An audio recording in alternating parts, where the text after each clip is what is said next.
Meus lindos, minhas lindas, boa noite. Como é que vocês estão? Vocês estão se cuidando? Vamos dar seguimento aqui às nossas conversas sobre história, falando sobre o Egito Antigo. Tenho certeza que vocês já viram algum filme falando sobre as múmias, sobre pirâmides, a civilização antiga do Egito. Ela está aí no imaginário das pessoas, né? No imaginário popular. Primeira coisa que eu gosto de falar quando a gente começa a falar sobre a civilização do Antigo Egito é o seguinte: o Egito, a civilização do Antigo Egito, ela floresceu lá na África. E muitas vezes, quando a gente fala sobre África, as pessoas têm a tendência a achar que a África está ligada à escravidão, à pobreza, a guerras.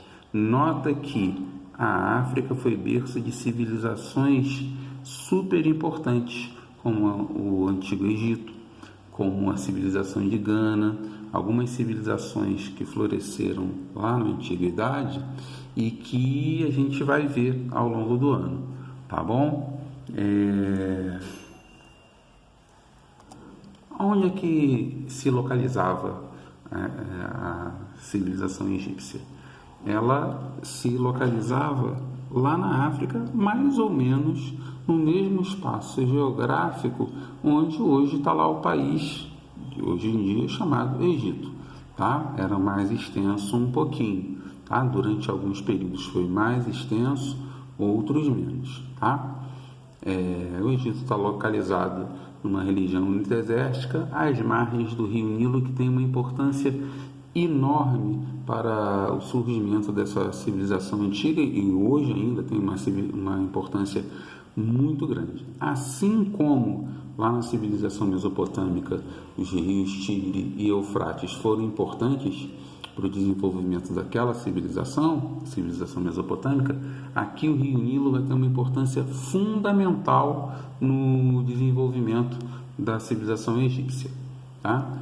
Localização no Antigo Egito, olha lá, na África, na região norte e nordeste da África, e aqui o rio Nilo, olha só como é que ele corre, ele nasce aqui no centro da África, tá? Aqui no Lago Vitória, e ele vem percorrendo toda essa região até desembocar aqui no Nilo, lá no Mar Mediterrâneo. Né? Vê aqui, ó, aquela questão que nós já vimos anteriormente do crescente fértil, e vê aqui, ó, o rio Nilo e o Egito. Um historiador grego chamado Heródoto, ele disse um dia que o Egito é uma dádiva do Nilo, ou seja, um presente do rio Nilo, para representar toda a importância que esse rio teve para essa civilização. O que acontecia com o rio Nilo? O rio Nilo, ele apresentava cheias anuais, né? Ele elevava o volume, tá? Entre junho e setembro, e quando ele voltava para o seu leito normal, a área que havia sido inundada, ela virava terra extremamente fértil, tá? O que fez com que a agricultura no Egito fosse muito bem sucedida, tá? Além da importância para a agricultura, o Nilo também era importante porque era meio de transporte tanto das pessoas como de materiais, né, entre as regiões do Egito. Também era importante para a pecuária, né, os animaizinhos precisam beber água, e, obviamente, para a população também se servia da água do Nilo. Tá? O Nilo, ele tinha uma importância tão grande para aquela civilização que ele era considerado uma divindade pelos antigos egípcios. Tá? Origens da civilização egípcia. Num primeiro momento, os egípcios eles se organizavam em cidades-estado independentes que a gente chamava de nomos. Esses nomos eles tinham administração própria, legislação própria,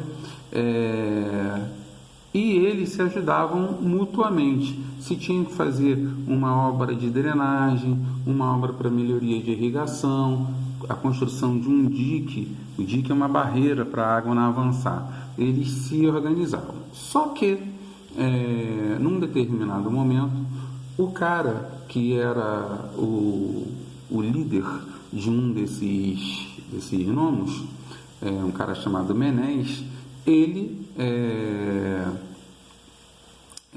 o gnomo que esse Menés ele administrava, ele se torna tão forte que ele acaba exercendo superioridade sobre os outros gnomos e se torna rei absoluto do Egito, unindo os gnomos. Aí a gente tem essa divisão entre o Alto Egito, que é a parte que fica mais para o interior da África, e o Baixo Egito, que era mais perto aqui da foz do Rio Nilo. A civilização egípcia ela vai se organizando após essa unificação que é liderada por Menés, e a gente tem a divisão em período dinástico, Antigo Império. O período dinástico é o período inicial da civilização egípcia como um reino unificado. Tá? Antigo Império, que durante esse período a gente vai ter o desenvolvimento do que a gente chama de teocracia no Egito. Teo vem da palavra grega que quer dizer Deus, cracia, modo de governo. Então, o Egito era uma teocracia, o poder estava nas mãos de um rei, que era chamado de faraó, que era divinizado, pois ele era tratado como um deus. Tá? Nessa época começam a ser construídas as grandes pirâmides, e na próxima aula a gente vai ver o porquê dos egípcios construírem as pirâmides. Esse período ele acaba com uma série de revoltas lideradas pelos administradores dos gnomos mais para o interior, tá? Que combatiam o poder que era centralizado na mão dos faraós. Tá? Então, a gente tem aqui como é que a gente divide, né, a história política do Egito. O período pré-dinástico, período dinástico, com o Antigo, Médio e o Novo Império. Então, no Médio Império, a gente vai ter uma organização dos nobres egípcios que conseguem sufocar as revoltas dos administradores dos gnomos que estavam mais para o interior do Egito e acabam dando aos faraós uma estabilidade política, ou seja, não tinha mais um período sem tantas revoltas. Isso possibilitou com que o Egito passasse por um período de crescimento econômico muito grande. Ao lado disso, a conquista de uma região chamada Núbia, que era uma região onde tinha muitas minas de ouro, fez com que o Egito se tornasse um reino mais próspero. Tá? Posteriormente a isso, a gente vai ter a invasão do Egito por um povo chamado Ixo, um povo que vem do Oriente e acaba dominando o Egito. No Novo Império, a nobreza consegue expulsar os Ixos e retomar o poder. Tá?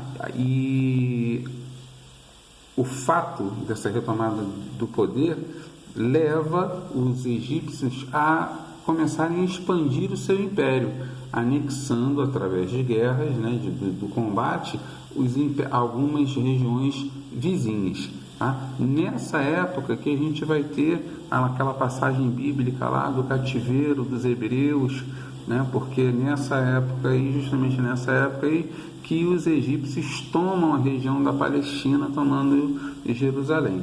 Tá? Ó, Médio Império. Tá? Após o século XII a.C., o Egito começa a perder força e passa a ser invadido sucessivamente por diferentes povos. Primeiro os assírios, tá? Depois os persas dominam o Egito e mais para frente um pouquinho, os macedônios liderados por Alexandre o Grande. A gente vai falar sobre o Alexandre lá quando a gente falar sobre Grécia, no finalzinho de Grécia. E posteriormente ao domínio dos macedônios, os romanos acabam anexando o Egito durante o período de expansão militar romana. Tá bem? A gente vai dar seguimento a essa aula na semana que vem, falando sobre a questão da organização da sociedade, sobre a questão da economia e as questões religiosas no Egito. Tá bem? Eu vou colocar lá para vocês na inscrição da aula as páginas do livro de vocês onde a gente tem esse inicinho de matéria. Tá bom, meus lindos? Um beijo muito grande, fiquem com Deus, até a próxima.